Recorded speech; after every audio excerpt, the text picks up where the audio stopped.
สบายดีทุกคนยินดีต้อนรับกลับเข้าสู่ช่อง Dash Ami Channel คลิปวิดีโอมื้อนี้เนาะเราสิพาทุกคนมาเบิ่งในหัวข้อที่เรากำลังเผชิญอยู่กับอัตราเงินเฟ้อเงินเฟ้อคือหยังคลิปวิดีโอนี้เราสิพาทุกคนไปเบิ่งเนาะแล้วก็สิ่งหนึ่งที่เราจะให้ทุกคนในคลิปวิดีโอนี้ก็คือ Passive Income จาก Cryptocurrency Passive Income คือเงินที่เราบ่ต้องได้ลงแรงบ่ต้องอิหยังเลยเงินลันเงินนั่นเองเนาะเราสิพาทุกคนมาเบิ่งว่าใน Binance สำหรับคนที่ใช้งาน Binance เนาะ ไผที่ใช้งาน Binance ในตัวนี้มันมี Passive Income ที่เฮ็ดให้เราบ่ต้องลงแรงแต่ก็มีรายได้เอามาสู้กับเงินเฟ้อสถานการณ์ปัจจุบันที่รายได้ส่ำเก่าแต่ค่าใช้จ่ายสูงขึ้นบ่ว่าจะค่าน้ำมันค่าเดินทางค่ากินค่าอยู่ค่าเช่าอื่นๆนี่คือเหตุการณ์เงินเฟ้อ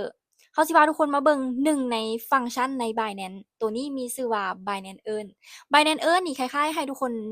เว้าง่ายๆก็จะเป็นการออมเนาะ แต่ว่าการออมณที่นี้ที่เราจะจับมาให้ทุกคนเบิ่งเพื่อที่จะให้ทุกคนมี Passive Income สำหรับคนที่ใช้งาน Binance อยู่แล้วเพื่อสู้กับเงินเฟ้อนั่นคือ Binance Earn ในฝั่งของ Flexible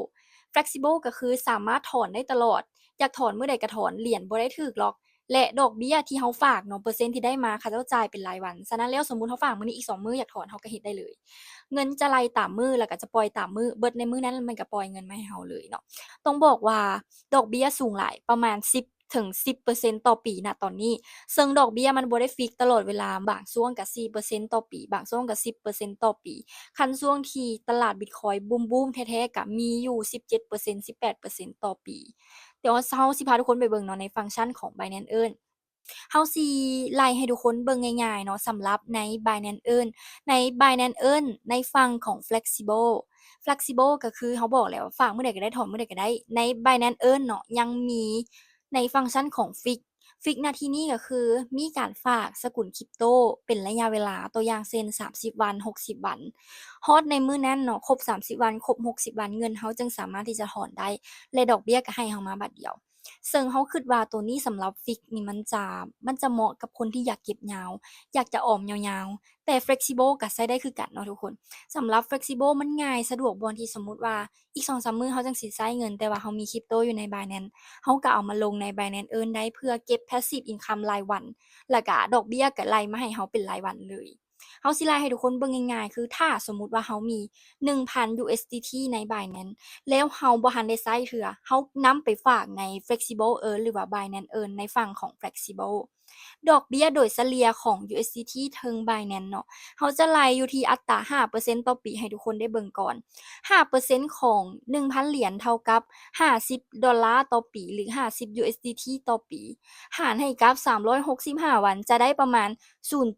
0.14 USDT ต่อวันสำหรับทุน 1,000 เหรียญและรายดอกเบี้ยอยู่ที่5%ต่อปีเขาจะได้ปล่อยออกมาให้เรารายวันอยู่ที่0.14หรือ USDT ต่อมื้อแปลว่าถ้าเราปาไว้ในเดือนหนึ่งก็จะประมาณ$4-5ได้เลยแบบบ่มีความเสี่ยงแล้วก็เราสามารถที่จะถอนก็ถอนได้เลยสำหรับฝั่ง Binance Earn เนาะทุกคนเราสิพาทุกคนมาเบิ่งวิธีใช้งานในแอป Binance Earn แบบง่ายๆเลยขั้นตอนที่1ทุกคนเข้าไปที่แอป Binance เข้าไปที่กดที่ปุ่ม Earn หรือเข้าไปที่ Bond Asset แล้วกด Bond Earn กระเป๋า Earn ขึ้นมาเนาะมันจะให้เรากด Subscribe เมื่อกดเข้ามาแล้วทุกคนมันจะไปที่หน้า Earn ซึ่งจะมีหลายสกุลคริปโตที่อยากให้ทุกคนฝากทุกคนสามารถที่จะฝากได้หรือเราอยากฝากตัวใดเราก็เข้าไปเบิ่งเนาะว่าเหรียญใดดอกเบี้ยตอนนี้มันอยู่ประมาณนี้เด้อเป็นดอกเบี้ย100โตมันซึ่งมันจะบ่ได้ฟิกซ์เนาะทุกคนเราเข้าไปที่ Flexible ให้ทุกคนกดไปที่ Flexible เนาะเราเลือกสกุลที่เราอยากลองฝากเดี๋ยวจะกดให้ทุกคนเบิ่งในนี้จะฝากเป็น USDT เนาะเรากดเข้ามาเราใส่จำนวนที่เราอยากจะฝากเงินบ่ว่าจะอยู่ที่ Spot หรือ Funding เวลาเรากดมันจะมาเองโดยอัตโนมัติเนาะทุกคนเรากดปึ๊บเลือกหลังจากที่เลือกอิหยังเรียบร้อยแล้วให้เรากด Subscribe เรียบร้อยเป็นการยืนยันว่าเราจะเอาเหรียญตัวนี้เนาะมาใส่ใน Binance Earn ในฝั่ง Binance Earn ไว้หลังจากนั้นก็แล้วทุกคนเมื่อ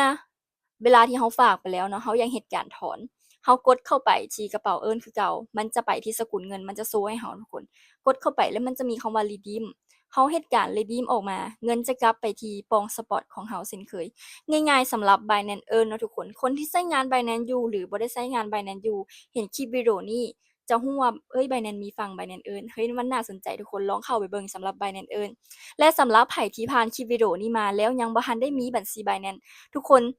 ใต้ลิงก์คลิปวิดีโอนี้ทุกคนสามารถกดลิงก์เข้าไปและเฮ็ดการสมัครได้เลยลิงก์ตัวนั้นเนาะให้ส่วนลดค่าธรรมเนียมทุกคนให้ใน20%ในทุกการเทรดเลยบ่ว่าจะเทรดสปอตหรือฟิวเจอร์มันจะช่วยทุกคนลดค่าธรรมเนียมได้20%แล้วเจอกันคลิปวิดีโอหน้าเฮาหวังอย่างยิ่งว่าคลิปวิดีโอนี้จะเป็นประโยชน์สำหรับทุกคน